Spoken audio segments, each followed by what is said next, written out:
ఎలాగనగా మీ నడుమునకు సత్యమును దట్టి కట్టుకొని నీతిను మైమరుగు తొడుక్కొని పాదములకు సమాధాన సువార్త వలనైన సిద్ధ మనస్సును జోడు తొడుక్కొని నిలువబడుడి. ఇవన్నీగాక విశ్వాసమును డాలు పట్టుకొనుడి. దానితో మీరు దుష్టిని అగ్నిబాణములన్నిటినీ ఆర్పుటకు శక్తిమంతులవుడు. మరియు రక్షణయను శిరస్త్రానమును దేవుని వాక్యమును ఆత్మ ఖడ్గమును ధరించుకోండి. ఆత్మ వలన ప్రతి సమయమందును ప్రతి విధమైన ప్రార్థనను విజ్ఞాపనను చేయుచు ఆ విషయమై సమస్త పరిశుద్ధుల నిమిత్తమును పూర్ణమైన పట్టుదలతో విజ్ఞాపన చేయుచు మెలకువగా ఉండుడి.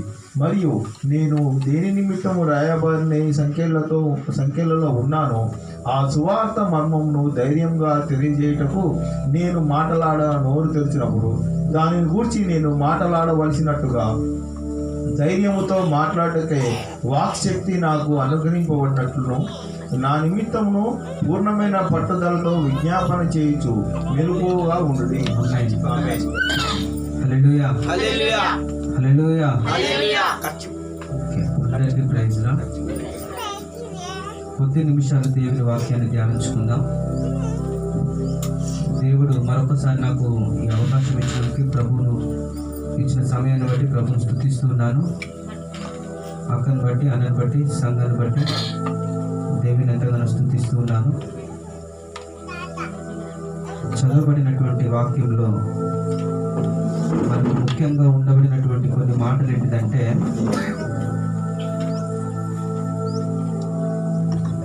సత్యమను దట్టి కదా, నీతి అను మైమర్పు తుడుక్కోవాలి, పాదాలకు సమాధానం అనేటువంటి సువార్తను సిద్ధ మనసు అనేటువంటి సమాధాన సువార్తను తొడుక్కొని మనము నిలబడాలి. హల్లెలూయా హల్లెలూయా అంటే దేవునికి స్తోత్రమే చెప్పండి. హల్లెలూయా హల్లెలూయా. ఎందుకనంటే తెలియక మనకు ఎన్నో జరుగుతూ ఉంటాయి. తెలిసినప్పుడు సరి చేసుకోవాల్సినటువంటి బాధ్యత మన మీద ఉంది. చాలాసార్లు సువార్త ప్రకటించడానికంటే ముందు ప్రకటిస్తున్న సమయంలో ఎంతవరకు మనం కరెక్టు, ఎంతవరకు మనము చెప్పగలుగుతాం, చెప్పడానికి మనకు ఎంతవరకు స్కోప్ ఉంది దేవుని వాక్యంలో అని ఆలోచన చేసినప్పుడు చాలాసార్లు నాకు నేను అనుకున్న మాట ఏ అర్హత లేదు, అయినప్పటికీ నిలబెట్టి ఆయన వాక్యం చెప్పడానికి అవకాశం ఇచ్చిండనంటే మరొకసారి నన్ను నేను సరి చేసుకోవడానికి. ఇతరులను సరిచేయడం అనేది సెకండరీ, కానీ మొదటగా నన్ను నేను సరి చేసుకోవడం అనేది చాలా ఇంపార్టెంట్. ఈ వాక్యం అనేది వేరెవరికో నేను చెప్పడం లేదు, కానీ నాకు నేనుగా చెప్పుకుంటూ నాతో పాటు ఉండబడినటువంటి నలుగురు వినాలనే ఒక ఆశతో మాత్రమే ప్రయత్నం చేస్తున్నాను. సువార్త ప్రకటించడానికి, మన మీదికి వస్తున్నటువంటి శ్రమలను ఎదుర్కోవడానికి మనం ఏం చేయాలి? సత్యం అనేటువంటి దట్టిని కట్టుకోవాలి, నీతి అనేటువంటి మైమర్పును తొడుక్కోవాలి. నిజానికి క్రైస్తవ జీవితంలో ఇలాంటి మాటలకు విలువను కోల్పోయినటువంటి వాళ్ళు చాలామంది ఉన్నారు. ఇలాంటి మాటలకు విలువనిచ్చేటువంటి వాళ్ళు చాలా కరువైపోయారు. ఎంతసేపు ఓ 4 పాటలు పాడినామా, ఓ 4 కంజాలు కొట్టినామా, లేదా ఓ 4 ప్రోగ్రామ్స్ గట్టిగా సెలబ్రేట్ చేసినామా, పోటీ లేకపోతే మనసును అణుచుకోలేనటువంటి పరిస్థితుల మధ్య జరిగినటువంటి కొన్ని క్రియలలో మనము ఆ టైంలో తృప్తిగా సంతోషంగా ఉండవచ్చు, కానీ దేవునికి కావలసినటువంటి క్రియలు జరిగించిన వారమైతే కాదు. నిజానికి సత్యం అనేటువంటి మాటను ఆలోచన చేస్తే మన హృదయంలో నిజానికి సత్యం అంటే ఏంటిది? అది ఉందా మనలో?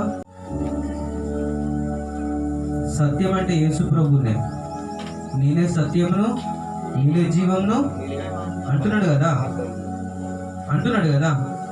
మరి ఆ సత్యం అనేది మనలో ఉందా?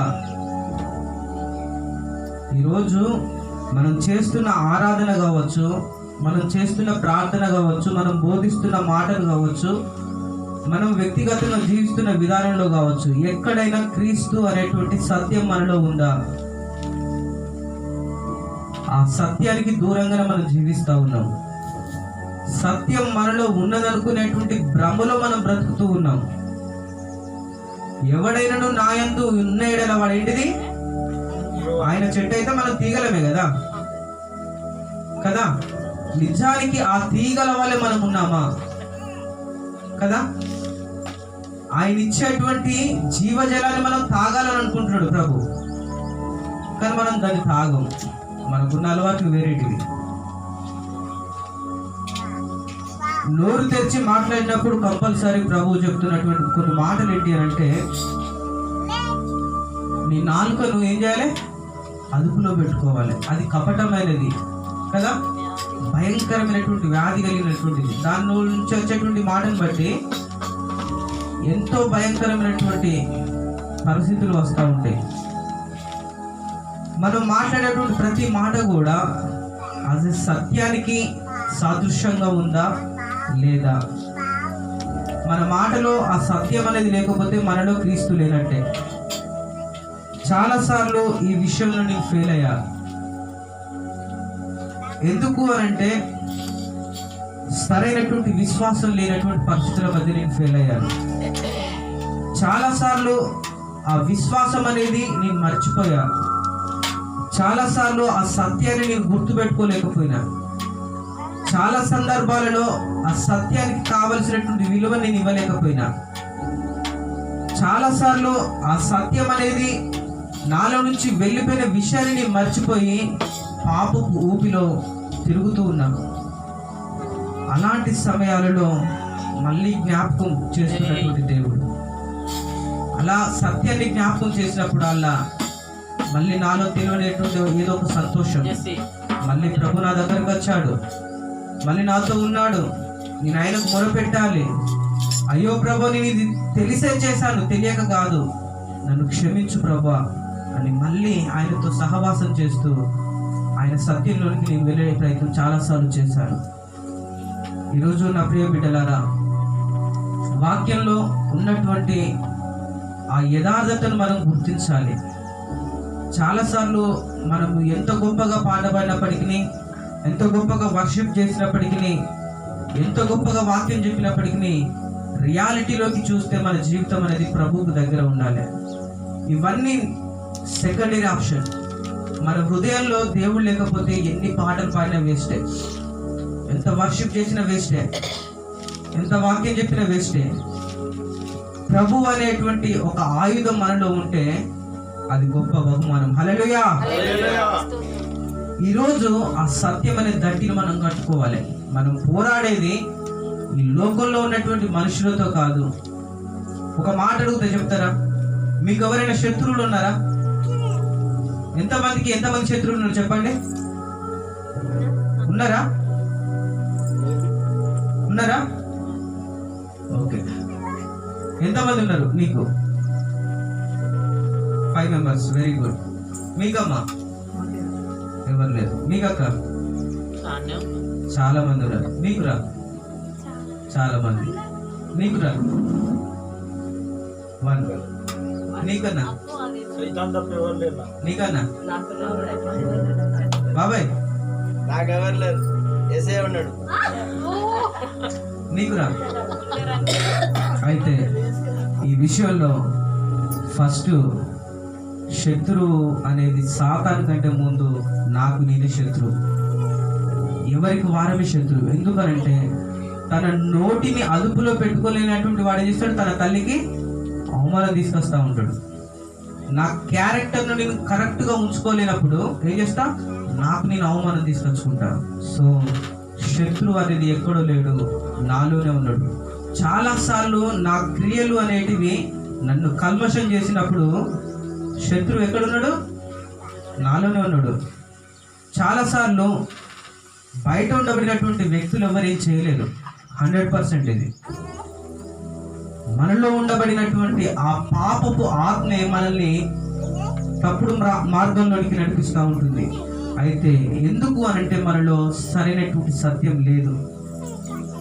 మనం మట్టుకైతే ఈ వస్త్రాలను ధరించుకుంటున్నాం, కానీ మనం ఎప్పుడో పాపపు వస్త్రాన్ని ధరించుకున్న వారు. సరైనటువంటి విశ్వాసం అనేటువంటి ఆ వస్త్రం లేనప్పుడు, నీతి అనేటువంటి వస్త్రం లేనప్పుడు మనము ఈ వస్త్రాలు ధరించుకొని కూడా వ్యర్థమే. ఈ వస్త్రాలు జస్ట్ శరీరాన్ని కప్పుతున్నవి. ఆ నీతి అనేటువంటి వస్త్రం మన క్యారెక్టర్ను కప్పుతుంది. ఈ క్యారెక్టర్ మనలో లేనప్పుడు మనము అపవాది సంబంధులం, మనం శత్రు సైన్యంలో ఉండబడినటువంటి వారము, మనకు మనమే శత్రువులుగా మార్చబడినటువంటి వారము. అయితే ప్రభు అంటున్నాడు, వాటికి విరుద్ధంగా మీరు ఉండాలి. సత్యమును దట్టిని, నీతి అను మైమరుపు తొడుక్కొని, పాదాలకు సమాధాన సువార్త వలనైన సిద్ధ మనసును తడుక్కొని ఏం చేయాలి? నిలబడాలి. హల్లెలూయా. హల్లెలూయా. ఈరోజు మనము పాదాలకు సమాధాన సువార్తను తొడుక్కొని వెళ్తున్నామా? వినట్లేదు. ప్రకటించేటువంటి వాళ్ళకు ఎంతసేపు ఒక ఇంటికి వెళ్తే వాళ్ళు చికెన్ పెడతారా, మటన్ పెడతారా, ఇంకేదాన్ని ఇస్తారా అనేది ఆశపడేటువంటి సేవకుడు కనబడతాడు. వాళ్ళు అస్తే చేయకపోతే ఎట్లా అని చెప్పి అప్పు చేసేటువంటి విశ్వాసి కనబడుతున్నాడు. కానీ ఇక్కడ ఏమంటున్నాడు ప్రభు? సిద్ధపాటు కలిగినటువంటి మనస్సు, సమాధాన మనస్సును కలిగినటువంటి పాదాలు కావాలన్నట. ఆ విధంగా నిలబడాలన్నట. అలా నిలబడినప్పుడే నిజమైనటువంటి సువార్త అనేది మనం అందించగలుగుతాం. ఈరోజు క్రైస్తవ్యంలో మనము పెద్ద పెద్దగా ఉండబడినటువంటి పాపాలను చెప్పుకునేటువంటి, ఉదాహరణకు దొంగతనం, వ్యభిచారం, మోసం, వీటన్నిటి విషయంలో మనం గొప్పగానే ఉంటున్నాం, కానీ చిన్న చిన్న తప్పులకే పడిపోతున్నటువంటి స్థితిలో ఉన్నాం. ఎప్పుడైనా గమనించండి, చాలాసార్లు చెప్పాను, ఒక కొండను చూసి ఎవడు తట్టుకొని పడిపోడు, చిన్న రాయిని తట్టుకొని కింద పడిపోతాడు కదా. కొండను తట్టుకొని ఎవడైనా పడతాడా? ఎవ్వరు పడరు. చిన్న రాయిని దాకే పడిపోతూ ఉంటాడు. మన జీవితంలో పెద్ద పెద్ద పాపాలు మనం ఏం చేయట్లేదు, మనం నీతిమంతులం అనుకోవడానికి వీలు లేదు. అవి చేయకపోయినంత మాత్రాన నా పక్కోళ్ళ మీద నేనేం చేయొచ్చు? చెడుగా చూడవచ్చు, పక్కోళ్ళ గురించి చెడుగా ఆలోచించవచ్చు, పక్కోళ్ళ గురించి నేను మనసులో పాపాన్ని ఉపేక్షించవచ్చు. ఇవన్నీ కూడా దేవునికి విరుద్ధమైనవే కదా. ఇవన్నీ చేయడం వల్ల దేవుని యొక్క సంఘం అనేది నిలబడుతుందా?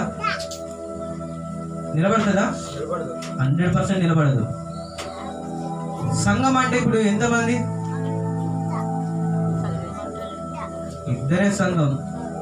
మట్టుకైతే నీవే సంఘం.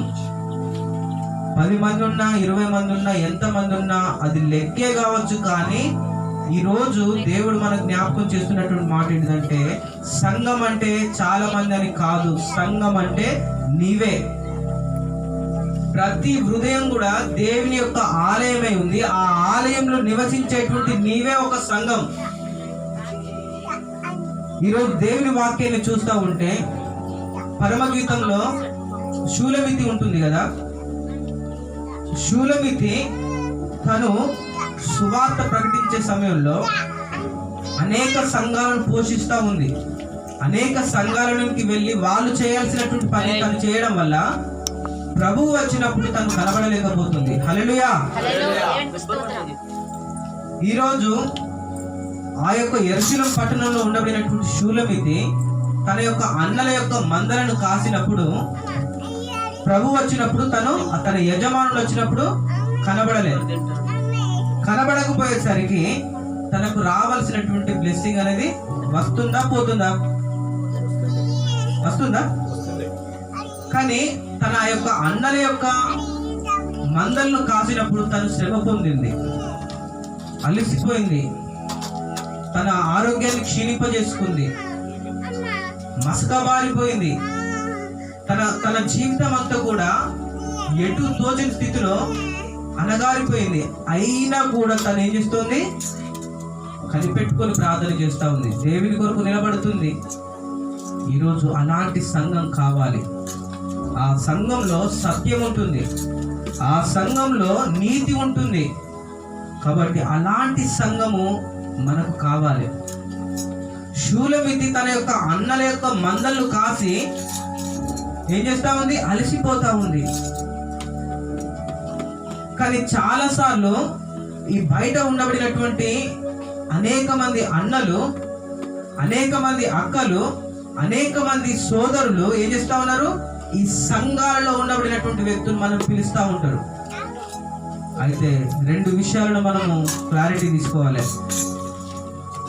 పిలిచినటువంటి పిలుపులో ఎంత యథార్థత ఉంది, వస్తున్నటువంటి వ్యక్తిలో ఎంత యథార్థత ఉంది, వాళ్ళు ప్రకటిస్తున్నటువంటి దానిలో ఎంతవరకు తీస్తున్నాడు, ఎస్ ఆర్ నో అనే దాని మీద మనం సెలెక్ట్ చేసుకోవాలి. నా చిన్నతనంలో నేను ఒక కార్యక్రమం పెట్టినప్పుడు సేవకుని పిలిచాను. అతని గురించి నాకేం తెలియదు. చాలా అమౌంట్, నా స్థాయికి చాలా పెద్ద అమౌంట్, కూలికి పోయినటువంటి డబ్బులతోని నేను మరొక 2 సహోదరులు కలిసి ఆ మీటింగ్ పెట్టాము, చాలా మందికి వాక్యం అందాలని.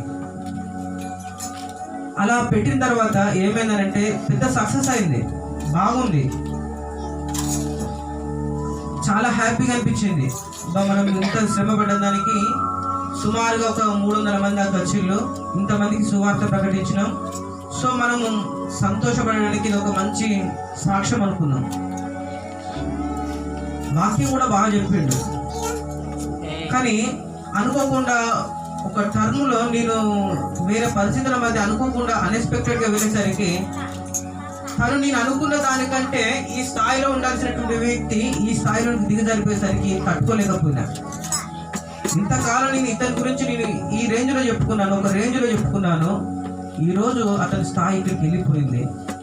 ఏంది ఈ పరిస్థితి అని చెప్పి అన్నప్పుడు తట్టుకోలేక ఆయన దగ్గరికి వెళ్ళి అడిగిన, అన్న మీరు ఇలా ఎందుకు చేస్తారు, మీరు ఇలా ఎందుకు ఉంటున్నారు, మీరు ఇంత మంచి మెసేజ్ ఇస్తారు కదా, ఇన్ని వేల మందికి మీరు మెసేజ్ ఇస్తారు కదా, ఏమైంది అని అంటే ఆయన అన్నాడు ఒకటే మాట, చెప్పగలిగే స్థాయిలో నేనున్నాను కానీ నాకు చెప్పేటోళ్ళు ఎవరు లేరు.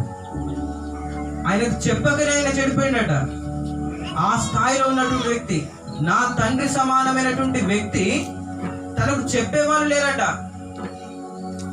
వినుట వలన విశ్వాసం కలుగుతుంది, కానీ ఆయనకు చెప్పేవాళ్ళు లేరని చెప్పిండు. కానీ ఆ ఆన్సర్ నాకు ఎంత మాత్రం కూడా నాకు హ్యాపీగా అనిపించలేదు. ఎందుకు అని అంటే నలుగురికి చెప్పేటువంటి వ్యక్తి తనను తాను జాగ్రత్తగా చూసుకోకపోతే కష్టం. 1 కాదు 2 కాదు 18 సంఘాలు కట్టిండు. 18 సంఘాలలో తనకు ఉండబడిన సాక్ష్యం చాలా గొప్పది. అందరూ ఆయనను డాడీ అని పిలుస్తారు, నాన్న అని పిలుస్తారు, అన్న అని పిలుస్తారు, తమ్ముడు అని పిలుస్తారు. కానీ తన సాక్ష్యం భయంకరంగా మార్చబడిపోయింది. అప్పుడు నేను అన్నా, ఇంకోసారి నిన్ను పిలువను, నాకు ఇంకోసారి ఫోన్ చేయకు, నువ్వు మంచి మెసేజ్ ఇస్తావని చెప్పి నేను అనేక మందికి నేను రెఫర్ చేసిన. కానీ నువ్వు ఇచ్చినటువంటి ఈ షాక్ నేను ఎప్పుడు కూడా నేను పిలువను అని చెప్పన్నా. అన్నప్పుడు ఒక 3-4 డేస్ తర్వాత ఫోన్ చేసి సారీ తమ్ముడు అన్నాడు. అయితే నేను ఒకటే అన్నా, చిన్న అయినప్పటికీ నేను ఒకటే అన్నా ధైర్యంగా, నాకు సారీ అద్దన్నా, ఏమన్నా చెప్తే దేవుని దగ్గర చెప్పు అని. ఎందుకంటే నా ఎదురు తను తప్పు చేయలేదు, దేవుని దగ్గర చేసిండు. ఎప్పుడైనా కూడా ఆయన ఎందుకు మోజుపడిందంటే డబ్బు మీద కానీ వేరే వాటి మీద కానీ ఎందుకు మోజుపడిందంటే పిలిచేటువంటి వాళ్ళు ఉన్నారు కదా, వాళ్ళు ఆధిక్యత ఇచ్చేసరికి దాన్ని ఆసరగా తీసుకున్నాడు. అనేక మార్లు తనకు ఉండబడినటువంటి ఆ సత్యాన్ని మర్చిపోయాడు. నేను వచ్చింది క్రీస్తు పని కోసం అనే విషయాన్ని మర్చిపోయాడు. 4 మాటలు తెలిస్తే చాలు, 4 పాటలు తెలిస్తే చాలు, 4 మాటలు గట్టిగా చెప్తే చాలు అనేటువంటి స్థాయికి ఎదిగిపోయాడు. కాబట్టి దేవుని మర్చిపోయాడు. ఏం చెప్పినా కూడా మోషే, అబ్రహాం, ఇస్సాకు ఇలా 4 క్యారెక్టర్లు తీసుకుంటాడు, 4 ప్లేస్లలో 4 రకాలుగా చెప్పగలుగుతున్నాడు. కానీ నలుగురిని ప్రభు కొరకు సిద్ధం చేయలేకపోయిన పరిస్థితిలో అతడు ఉన్నప్పుడు చాలా బాధ అనిపించింది. ఈరోజు నా ప్రియ సహోదరి సహోదరుడా, మనలో సత్యం లేకపోతే మనం ఎంత గొప్పగా బోధించినా కూడా, మనం ఎంత గొప్పగా జీవించినా కూడా అది వ్యర్థమైపోతూ ఉంటుంది. మనలో సత్యం లేకపోతే కంపల్సరీ ఒక దినాన మనం కట్టుకున్నటువంటి మేడ అనేది కూలిపోతూ ఉంది. మనలో నిజంగా క్రీస్తు లేకపోతే మనం ఎంతగానో దాచిపెట్టుకున్నటువంటి, రహస్యంగా దాచిపెట్టుకున్నటువంటి ప్రతి పాపం కూడా నన్ను బట్టబయలు చేస్తూ ఉంటుంది. ఒక దినం రాబోతుంది, ఈరోజు కనబడకుండా నువ్వు ఎన్నో రకాల పాస్వర్డ్లు పెట్టవచ్చు. ఆ పాపానికి ఎన్నో రకాల అనేకమైనటువంటి దానికి గోడలు కట్టవచ్చు, బట్టలు వేయవచ్చు. ఇంకా ఎన్నో రకాలైనటువంటి దానికి పిన్స్ పెట్టవచ్చు. ఆ పాపం కనబడకుండా నువ్వు అనేకమైనటువంటి పూతలు పోయవచ్చు, కలర్ వేయవచ్చు. కానీ ఒక దినం రాబోతుంది, భయంకరమైన దినం. ఈ రోజు నా దగ్గర తప్పించుకోవచ్చు, నేను నీ దగ్గర తప్పించుకోవచ్చు. ఆ రోజు మాత్రం ఎవ్వరు తప్పించుకోలేరు. ఈవెన్ మృతులైనటువంటి వారు, సమాధులలో నుంచి లేసేవారు కూడా తప్పించుకోలేరు. ఎందుకంటే పాపం అనేది ఏం చేస్తూ ఉంటుంది? తరుముతూ ఉంటుంది. ఆ పాపం తరుముతూ ఉన్నప్పుడు మనం తట్టుకోలేము. ప్రభు వైపు చూసినప్పుడు మాత్రమే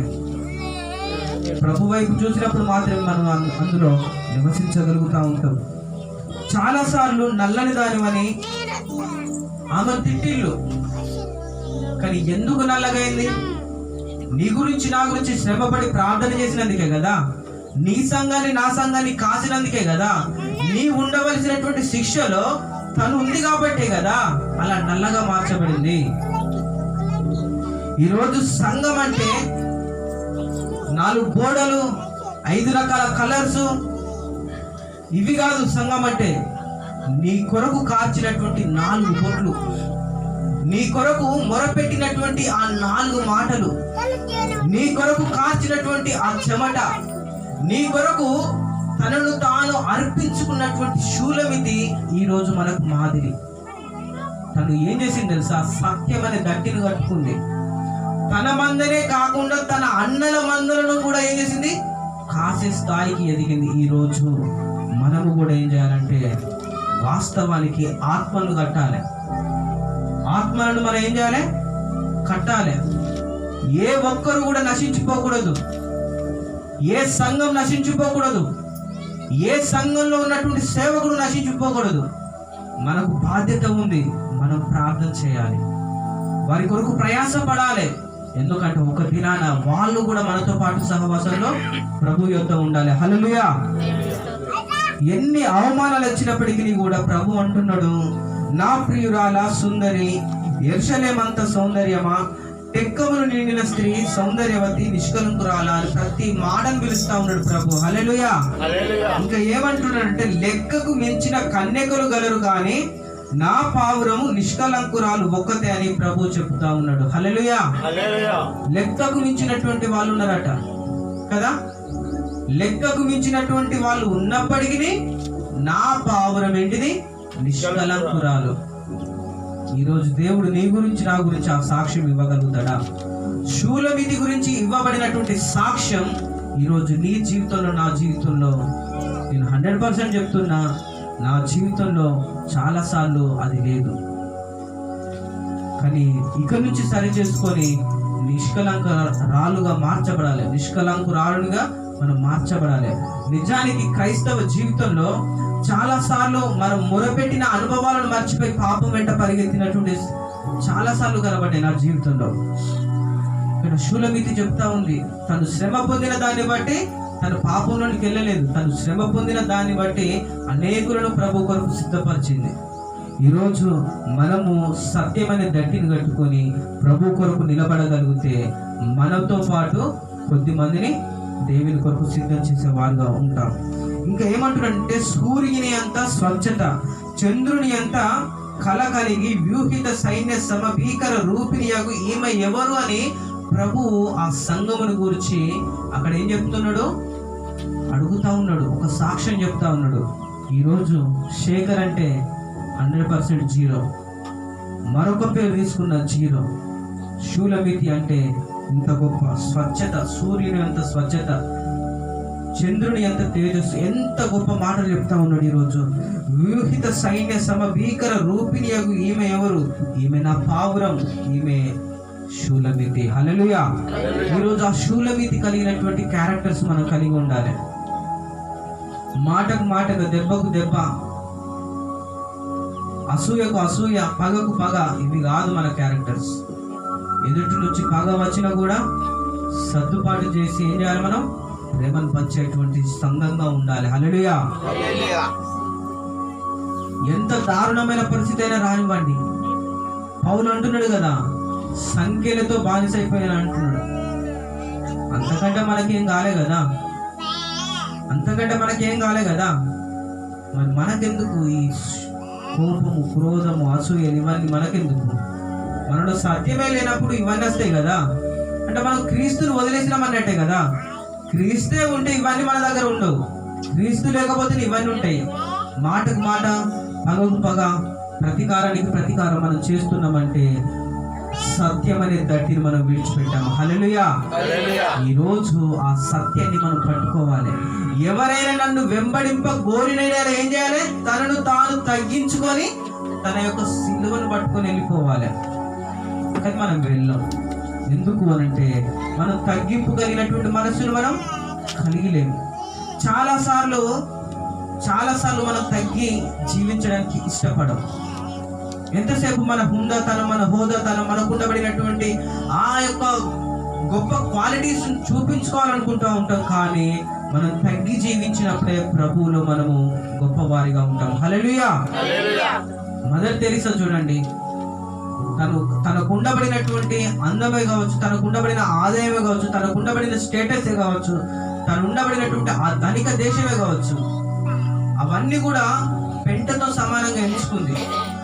పెంటతో సమానంగా ఎంచుకుంది కాబట్టి భారతదేశానికి వచ్చి పెంటల మీద బ్రతుకుతున్నటువంటి జీవితాలలో వెలుగులు నింపినటువంటి గొప్ప ఒక తల్లి. అంత గొప్ప తల్లి తనను తాను తగ్గించుకుంది కాబట్టి ఈరోజు ప్రపంచానికి ఒక తల్లిగా తను పిలువబడుతుంది. గొప్ప సాక్ష్యం. ఎన్నో లక్షల మంది జీవితాలలో వెలుగులు నింపినటువంటి ఒక గొప్ప విశ్వాసి. ఈరోజు అలాంటి విశ్వాసులు మనకు మాదిరిగా చెప్పుకుంటాం కానీ పాటించాం. అనేక మార్లు ఆమె గురించి బ్యాడ్ గా చెప్పే వాళ్ళు ఉంటారు. చాలా మంది బ్యాడ్ గా చెప్పే వాళ్ళు ఉంటారు. కానీ ఒకసారి ఆలోచన చేయండి, మనకు ఒక రోగం వచ్చినప్పుడు, మనకు ఒక దెబ్బ తాకినప్పుడు కనీసం అట్లీస్ట్ అన్ని కాకపోయినా సింపుల్ గా మనం స్నానం చేయకపోతే మన పక్కకు మన ఇంట్లో కూర్చుంటారా? కూర్చోడానికి ఇబ్బంది పడతారు. మన ఫ్రెండ్ కూర్చోగలుగుతాడా? కూర్చోలేదు కదా, అసహించుకుంటారు. అంత హీనమైన స్థితిలోనే మన ఫ్యామిలీ మెంబర్స్ చూస్తూ ఉంటే దేశం నుంచి వచ్చినటువంటి ఆ తల్లి ఈ దేశంలో కనుమరుగైపోతున్నటువంటి జీవితాలలో వెలుగులు నింపిందంటే తను ఎంతగా దేవుని కొరకు సత్యాన్ని పెట్టుకుంది, తన జీవితంలో ఎంతగా క్రీస్తును ప్రతిష్ఠించుకుంది, తన జీవితంలో ఎంతగా తగ్గించుకొని సేవ చేసింది. ఈరోజు ఆ సేవ మనకు లేదు. ఈరోజు అలాంటి విశ్వాస జీవితం మనకు లేదు. అలాంటి జీవితాన్ని కలిగి ఉండాలని ప్రభు జ్ఞాపకం చేస్తున్నాడు.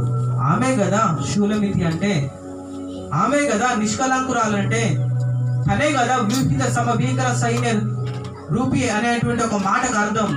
ఈరోజు అలాంటి సాక్ష్యాన్ని మనం కలిగి ఉండాలి. హల్లెలూయా. ఏం చేయాలి? లెక్కకు మించినటువంటి కన్యకలు గలరు కానీ నా పావురం ఏంటిది? నిష్కలంకురాలు. ఈరోజు ఆ నిష్కలంకురాలు కలిగినటువంటి ప్రార్థన అనుభవాన్ని మనం కలిగి ఉండాలి. ఆ నిష్కలంకురాలు కలిగినటువంటి ఆ తగ్గింపు జీవితాన్ని మనం కలిగి ఉండాలి. ఈరోజు 10 నిమిషాలు దేవుని సన్నిధిలో కూర్చోవాలంటే మనకు అన్ని రకాల ప్రాబ్లమ్స్ వస్తూ ఉంటాయి. మరి మనం పరాయి వాళ్ళ గురించి మనం ప్రార్థన చేస్తామంటే ఎంత దారుణం ఇది. చేయలేం. విజ్ఞాపన ప్రార్థన మర్చిపెట్టిన అనుభవం చాలా ఉంది. వ్యక్తిగత ప్రార్థన విడిచిపెట్టిన అనుభవాలు చాలా ఉన్నాయి. ఉపవాస ప్రార్థనలు, ఎన్ని ప్రార్థనలు విడిచిపెడుతున్నాం. ఎంత భయంకరమైనటువంటి పాపంలోనికి పడిపోతున్నాం. ఒక్కసారి జ్ఞాపకం చేసుకోండి, నీ యొక్క అడుగు స్టార్ట్ అయిన రోజు నుంచి నువ్వు ఏ విధంగా ఉన్నావు, ఈరోజు నడుస్తూ ఈరోజు వేస్తున్నటువంటి అడుగు వరకు నీ జీవితం ఎలా ఉంది? నా ప్రియ సహోదరి, నేను దేవుని సన్నిధిలో ఉన్నామంటేనే అది పెద్ద ఆశీర్వాదం. దేవుడు ఇంకా క్షమించి మనకు ఒక అవకాశాన్ని ఇచ్చిందంటే ఏంటిది? మనల్ని మనం సరి చేసుకోవాలి. అన్న అనేటువంటి స్త్రీ గతంలో కూడా చెప్పిన, తనకేం అవసరం? తన ఏజ్ పెద్దది, వృద్ధాప్యంలో ఉంది. తను ఏం చేస్తుంది? సత్యమైన దట్టి కొరకు ఉపవాసాలుండి దేవుని సన్నిధిలో మొరపెట్టింది కాబట్టి యేసు ప్రభు ఈ లోకానికి వచ్చిండు.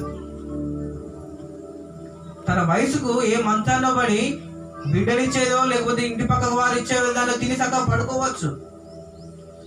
తనకు ఉండబడిన ఏజ్ని బట్టి అడుగు కూడా బయటికి వేయలేదు, కానీ దేవుని సన్నిధిలో మొరపెడతా ఉంది. మనమైతే చెయ్యం. ప్రార్థన అంటే చెయ్యం. ప్రార్థన ఎందుకు చేయమనంటే మనలో ప్రార్థన ఆత్మ లేదు కాబట్టి, మనం సత్యాన్ని మన హృదయంలో పెట్టుకోలేదు కాబట్టి. మనం దేవుని గురించి చేసినటువంటి 1-2 నిమిషాల పనిని చాలా సార్లు దాన్ని నెమరు వేసుకుంటూ, ఈరోజు ఇంత బాగా ప్రార్థన చేసినా, ఈరోజు ఈ పాట చాలా బాగా పాడినా, ఈరోజు ఈ మెసేజ్ చాలా బాగా ఇచ్చినా అని 10 సార్లు మనం అంటా ఉంటాం, పక్క వాళ్ళతో అనిపించుకుంటా ఉంటాం. కానీ అక్కడే పడిపోతా ఉన్నాం. మనుష్యుని యొక్క పొగడ్త అనేది నీ యొక్క ఏంటిది విశ్వాసాన్ని పడగొట్టబోతుంది త్వరలోనే. ఎప్పుడు కూడా మనిషి యొక్క పొగడ్తను పాజిటివ్గా తీసుకో, బట్ దాని మీద మాత్రం నీ జీవితాన్ని కట్టుకోకు. దేవుడు అంటున్నాడు ఇక్కడ, ఏమంటున్నాడు? స్వచ్ఛత, సూర్యుని యొక్క స్వచ్ఛత. దేవుడి నీ గురించి సాక్ష్యం బాగా చెప్తున్నాడయ్యా, బాగా చెప్తున్నాడమ్మా. ఈ అమ్మాయి బాగా ప్రార్థన చేస్తాంది, ఆ అన్న విశ్వాసంలో చాలా గొప్పగా ఉన్నాడని దేవుడు చెప్పాలి సాక్ష్యం. నీ గురించి నేను చెప్పడం, నా గురించి నువ్వు చెప్పడం, ఇది ఎలా ఉంటుందనంటే రాళ్ళు రాళ్ళు పూసుకున్నట్టే ఉంటుంది కదా. ఈరోజు ఆ సాక్ష్యం మనలో లేదు, ప్రార్థన అనుభవం లేదు. ఒకప్పుడు నీకు కావలసిన దాన్ని పొందుకునేంత వరకు ఎంతగా మొరపెట్టినవో ఈరోజు ఆ మొరపెట్టే అనుభవం నీలో లేదు, చల్లారిపోయింది. నీ విశ్వాసం అనేది చల్లారిపోయింది, నీ ప్రార్థన అనేది చచ్చిపోయింది. నీ ప్రార్థన చచ్చిపోవడం వల్లనే నువ్వు ఏదో ఒక పండుగగా కనబడుతున్నావు, ఏదో ఒక సండేగా కనబడుతున్నావు. కేవలం వారంలో 7 రోజులైతే సండే నాడు ఒక 2 గంటల ఆరాధనలో కూర్చోడానికి నానా రకాల ప్లాన్స్. ఇది వదిలిపెట్టి వచ్చిన, ఈ పని వదిలిపెట్టి వచ్చిన, ఈయనను కలిసేది ఉంది, ఈయన పెద్ద, ఇంత అర్జెంట్ వర్క్లో ఉన్నా కాబట్టి నేను రాలేకపోతూ ఉన్నా. అందరము ఒక్కొక్క కారణాన్ని వెతుక్కుంటా ఉన్నాం. అందరం ఒక్కొక్క కారణాన్ని వెతుక్కుంటూనే ప్రభువును మోసం చేస్తా ఉన్నాం, విశ్వాసులను మోసం చేస్తా ఉన్నాం, మనల్ని మనం మోసం చేసుకుంటా ఉన్నాం. ప్రభు అంటున్నాడు, ఈరోజు శూలమితి కలిగిన సాక్ష్యాన్ని నీవు కలిగి ఉండాలి. అదే మహానయీము అనుభవం. మహానయీము అనుభవం అంటే ఏంటో తెలుసా? నేను తగ్గించుకొని ప్రభువులో జీవించడమే. యాకోబు చూడండి, పద్దనరామ నుంచి వచ్చేటప్పుడు ఏం చేసిండు? రాహేలు తీసుకొస్తున్నటువంటి ఆ విగ్రహాలను ఏం చేసిండు? వదిలిపెట్టి రమ్మని చెప్పాడు. కానీ రాహేలులో మార్పు రాలేదు. రాహేలు తన యొక్క తండ్రి లాబాను కదా, లాబాను ఇంటిలో ఉండబడినటువంటి దేవుడు కావాలంటుంది, భర్త కావాలంటుంది, తనతో సహవాసం కావాలంటుంది. కానీ పద్దనరామలో ఉండబడినటువంటి విగ్రహాలను మాత్రం విడిచిపెట్టట్లేదు, అవి కూడా కావాలంటుంది. నా తండ్రి ఇంటిలో ఉన్నటువంటి దేవుళ్ళు, దేవతలు, విగ్రహాలు అన్ని కూడా నాకు కావాలంటుంది. అందుకే అన్ని రకాల ఆచారాలు చేయడానికి ఇష్టపడతా ఉంది రాహేలు.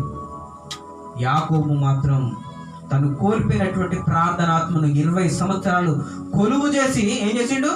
మళ్ళా ప్రభు దగ్గరికి వచ్చిండు. అయ్యా నన్ను క్షమించు ప్రభువా, నేను తప్పు చేశాను అని చెప్పి ఎప్పుడైతే ఒప్పుకున్నాడో ఇశ్రాయేలుగా దీవించబడ్డాడు. హల్లెలూయా. ఎప్పుడైతే ఇశ్రాయేలుగా దీవించబడ్డాడో ప్రభు కొరకు జీవించడము అనే దానిలో సత్యాన్ని పట్టుకున్నాడు, విశ్వాసాన్ని పట్టుకున్నాడు. రాహేలు మాత్రం తన అనుభవాలను విడిచిపెట్టలేకపోతా ఉంది. నా తండ్రి ఇంటి ఆస్తులు, నా తండ్రి ఇంటి ఆచారాలు అన్ని నాకు కావాలన్నట్టుంది. ఈరోజు క్రైస్తవ జీవితంలో ఉండబడినటువంటి మనము 2 విషయాలు జ్ఞాపకం చేసుకోవాలి. ఏంటిదంటే క్రైస్తవ్యంలోనికి రాకూడదు, వచ్చినామంటే వాటిని విడిచిపెట్టి రావాలి. వెచ్చగానే ఉండు, చల్లగానే ఉండు. నుల్లి వెచ్చగా ఉంటే ఉమ్మి వేస్తానంటున్నాడు. ఒకసారి దేవునిలోనికి నువ్వు వచ్చిన తర్వాత పాత అనుభవాలు నీలోనికి రాకూడదు. రాహేలు తన జీవితంలో విగ్రహాలను పట్టుకుంది.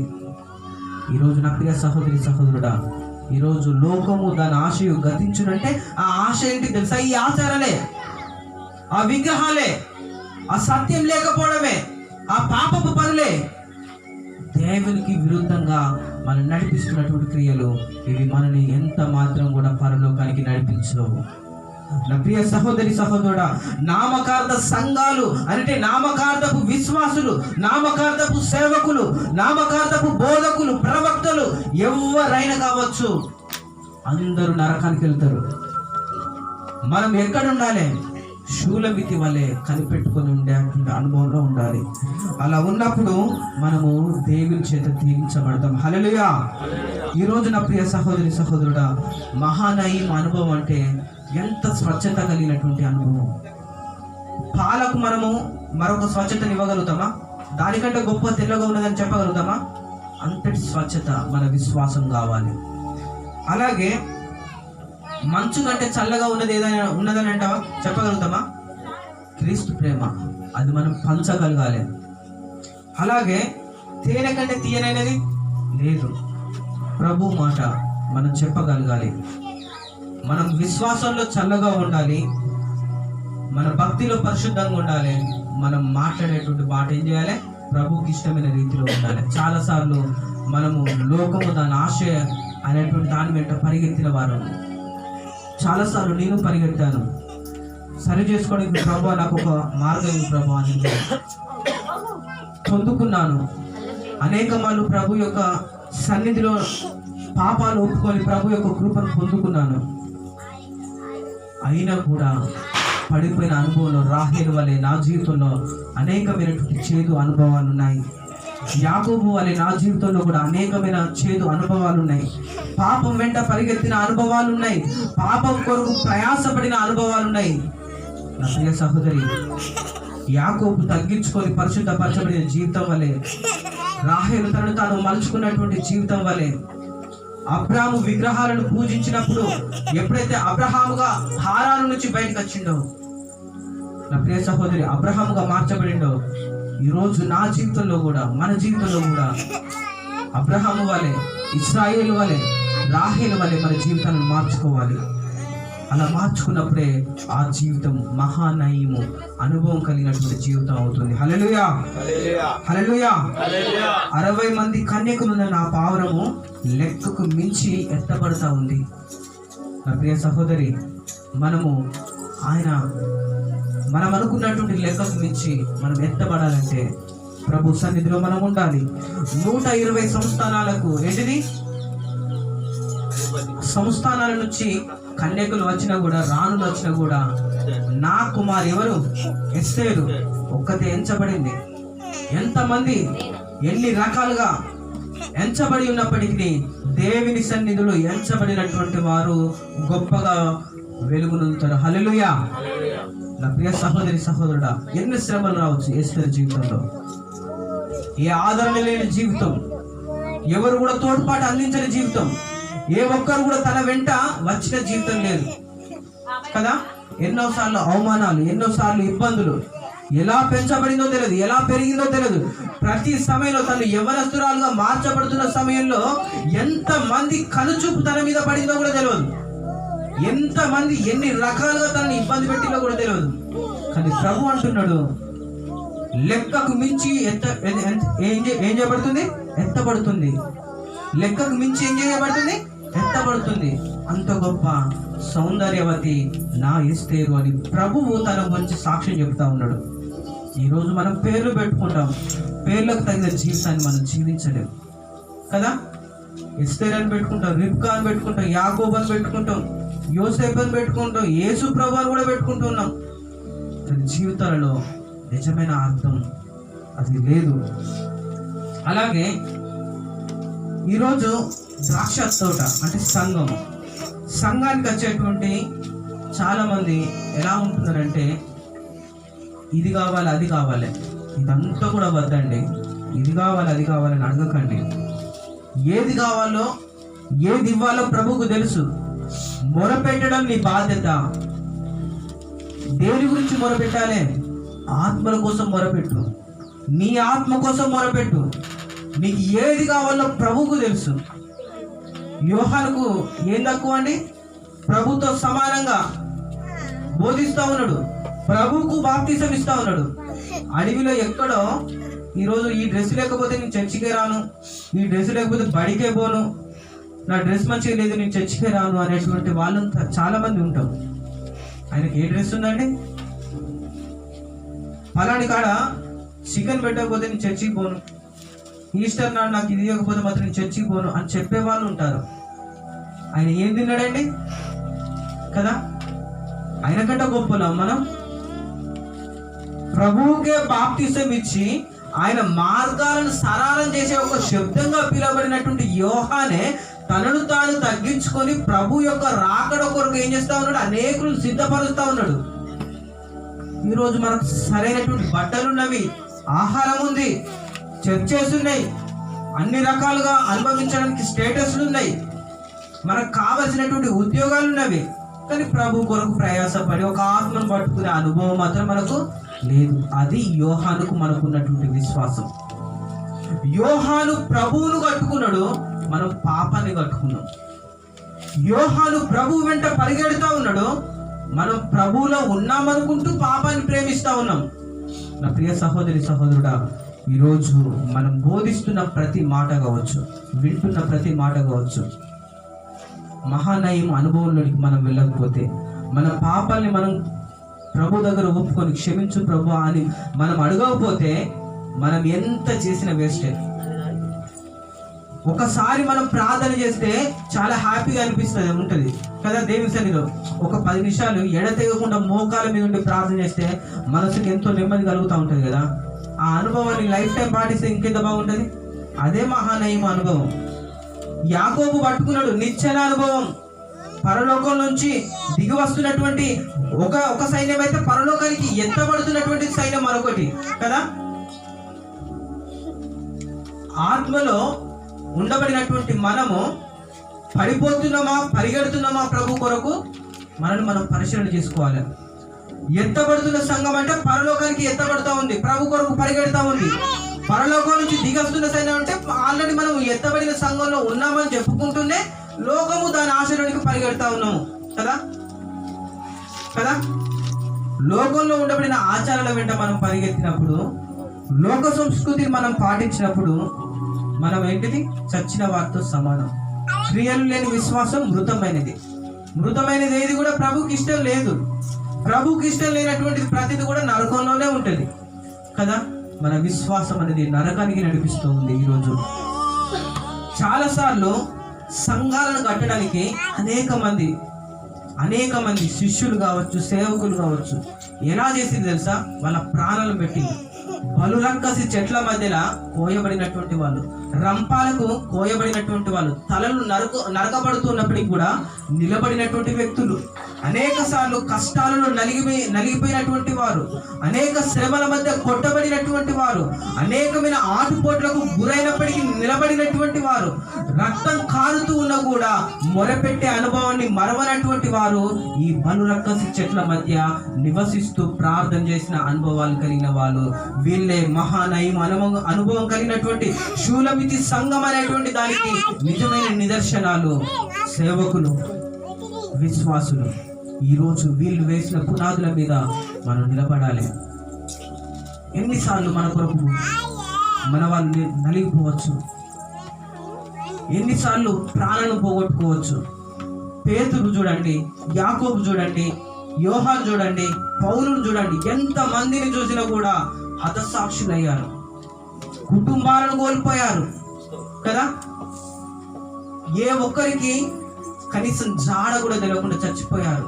కొద్దిమంది సముద్రాలలో మునిగిపోయారు, హతసాక్షులుగా మార్చబడ్డారు. ఖండాలు మార్చబడుతూ అనేక ప్రాంతాలలోకి వెళ్ళిపోయి చచ్చిపోయారు. ఎక్కడో దేశంలో పుట్టి ఎక్కడో చచ్చిపోయిన వారు ఉన్నారు. ఎక్కడో అడవుల మధ్య చిక్కుకొని చచ్చిపోయి ఉన్నారు. మృగాల మధ్య నశించిపోయారు. అనేక వాళ్ళు ఆటుపోట్లకు గురై చచ్చిపోయారు. వాళ్ళ రక్తం యొక్క అడుగులు మనకు కనబడట్లేదా? వాళ్ళు వేసిన అనుభవాలు మనకు కనబడట్లేదా? వాళ్ళు చూపించినటువంటి ఆ సత్యమైన మార్గం మనకు కనబడట్లేదా? ఎందుకని ఇంకా పాపాన్ని ప్రేమిస్తున్నావు? ఒక్కసారి సెల్ ఓపెన్ చేసినావంటే దేవుని పనులకు సంబంధించి నువ్వు ఎంతవరకు చూడగలుగుతున్నావు, దేవునికి సంబంధించినటువంటి వాటిని ఎంతవరకు చూడగలుగుతున్నావు? ఏం కాదు, లోకంలో ఉన్నటువంటి వాళ్ళు చెప్పేటి అన్ని మనం వింటూ ఉన్నాము, ఏం కాదు అన్ని తెలుసుకోవాలనేటువంటి విషయాలు మనం ఎంతవరకు మనం ఉంటున్నాం. తెలుసుకోవడం తప్పు కాదు, కానీ దాన్ని పాటించడం 100% తప్పు. నా ప్రియ సహోదరి, నీ కొరకు హతసాక్షులుగా, నా కొరకు హతసాక్షులుగా మార్చబడినటువంటి వాళ్ళు మన ముందు చాలా మంది ఉన్నారు. వాళ్ళు నేర్పిన అనుభవాలలో మనం వెళ్ళగలిగితేనే మనం ఏంటిది దేవుని కొరకు మనం నిలబడిన వాళ్ళమవుతాం. ఈరోజు నా ప్రియ సహోదరి సహోదరుడా, చాలాసార్లు మనకు ఉండబడిన సంఘ దర్శనాన్ని మర్చిపోతా ఉన్నాం. మనకు ఉండబడినటువంటి వ్యక్తిగత దర్శనాన్ని మర్చిపోతున్నాం. మన సంఘ దర్శనమైన, మన వ్యక్తిగత దర్శనమైన ఏంటిదనంటే షూలమితి ఏ విధంగా ఎత్తబడే సంఘంగా ఉందో అదే మహానయీము అనుభవం. ఆ అనుభవం అనేది మనలో లేకపోతే మనం ఎత్తబడము, మనం షూలమితి లాగా మార్చబడము, సత్యమైన దట్టి మనలో ఉండదు, విశ్వాసం మనలో ఉండదు. అప్పుడు పాపంలో ఉంటాము. పాపంలో ఉండబడినటువంటి మనము ఎంత బోధించినా కూడా అది విశ్వాసి యొక్క హృదయానికి తాకదు. పాపంలో ఉండబడినటువంటి వ్యక్తి ఆ యొక్క మాటను తన హృదయానికి అతుకోకపోతే తను ఎప్పుడు కూడా దేవుని వాక్యానికి దగ్గరగాడు. నా ప్రియ సహోదరి సహోదరుడా, ఈరోజు బలరక్కసి చెట్ల మధ్య నలిగిపోయినటువంటి జీవితాలు, మహానయం అనుభవం కలిగినటువంటి జీవితాలు. యెషయా ప్రవక్తను చూడండి, కోసేసిళ్ళు రంపోతులు. ఈరోజు నీకు నాకు ఆ యొక్క శ్రమ లేదే, ఎంతో నలిగిపోయారు. కొద్దిమంది శిష్యులైతే చర్చి పైనుంచి పడద్రోసిళ్ళు, అయినా మనలో చిరళం కలగదు. మనలో కనీసం వాక్యానికి సంబంధించిన విలువకు సంబంధించినటువంటి విషయాన్ని కూడా మనం ఆలోచించాం. ఎంతో మంది నలిగిపోయారు. వాళ్ళ జీవితాలు ఎక్కడ మొదలై ఎక్కడ అంతమైనవి కూడా తెలియదు. అలాంటి పరిస్థితుల మధ్య సేవ జరిగించాలి. అలాంటి వారి యొక్క పాదాలకు మనం ఏం చేయాలి? నమస్కారం చేయాలి. ఎందుకు అనంటే నిజంగా చూడండి, సువార్త ప్రకటించే వారి పాదములు ఏంటిది? పర్వతముల మీద సుందరములు. ఆ పర్వతం ఎక్కడం కొరకు ఎన్ని రక్తపు అడుగుల మధ్య నడవచ్చు, ఎన్ని ముండ్ల పొదల మధ్య నడవచ్చు కదా, ఎంత ఇబ్బంది కలగవచ్చు ఆ పర్వతం ఎక్కడానికి. ఆ పర్వతం ఎక్కాలంటే ఎంత విశ్వాసంగా జీవించవచ్చు, ఎంతగా వారిని వారు తగ్గించుకోవచ్చు, ఎంతగా దేవుల్లో వాళ్ళుగా నలిగిపోవచ్చు, అక్కడ ఆగిపోవచ్చు. దేవుణ్ణి ఎంతగా వాళ్ళు ప్రేమిస్తే వాళ్ళ ప్రాణాలను కూడా చాలా టేక్టీజ్గా ఇచ్చేశారు. ఈరోజు నా ప్రియ సహోదరి సహోదరుడా, పిలుపు అనేది ప్రతి ఒక్కరికి ఇవ్వబడినటువంటి ఒక గొప్ప సాక్ష్యం. అది ప్రభు నన్ను పిలుస్తాడు సపరేట్ అనేది ఏం లేదు. వాక్యం తెలిసిన ప్రతి ఒక్కరు కూడా పిలువబడిన వారే. వాక్యం తెలిసిన ప్రతి ఒక్కరు కూడా వారి కోసమే కాదు, కానీ వారి చుట్టూ ఉండబడిన సహోదరుల కొరకు ఏం చేయాలి? ప్రాణం పెట్టవలసిన వారమే ఉన్నాం. నా ప్రియ సహోదరి, మన కొరకు క్రీస్తు ప్రాణం పెట్టాడు, శిష్యులు ప్రాణం పెట్టారు. ఎంతో మంది పేరు తెలియనటువంటి వాళ్ళు కూడా మన కొరకు ప్రయాసపడి మన కొరకు ప్రాణం పెట్టారు. మనకు పునాదులు వేసిన వారిని మర్చిపోకూడదు, మన కొరకు ప్రార్థన చేసిన వారిని మర్చిపోకూడదు, మన కొరకు ప్రాణం పెట్టినటువంటి వారిని మర్చిపోకూడదు. కానీ నా ప్రియ సహోదరి, మనము వీళ్ళను గుర్తు పెట్టుకోవాలంటే మనము మరొకరి కొరకు ప్రాణం పెట్టవలసిన వారమే ఉన్నాం. మన సహోదరుల కొరకు ప్రాణం పెట్టవలసిన వారమే ఉన్నాం. మన సహోదరులను ప్రేమించవలసిన వారమే ఉన్నాం. మన సహోదరులలో ఐక్యతను తీసుకొచ్చి క్రీస్తు సంఘాన్ని కట్టేటువంటి వారమే ఉన్నాం. హల్లెలూయా. అది షూలమితి సంఘం, అదే షూలమితి సంఘము. ఆ షూలమితి సంఘానికి ఈరోజు మనం అందరం కూడా ఒక్కొక్కరం ఒక్కొక్క విశ్వాసిగా, ఒక్కొక్క మెట్టుగా మనల్ని మనం మంచుకొని తగ్గించుకొని ఆయనలో జీవిస్తే మన జీవితాలు కూడా గొప్పగా ఉంటాయి. ప్రభు ఇంటి మాటలు దీవించును కాక. ఆమేన్. అందరూ మోకరించుదాం, ప్రార్థన చేసుకుందాం.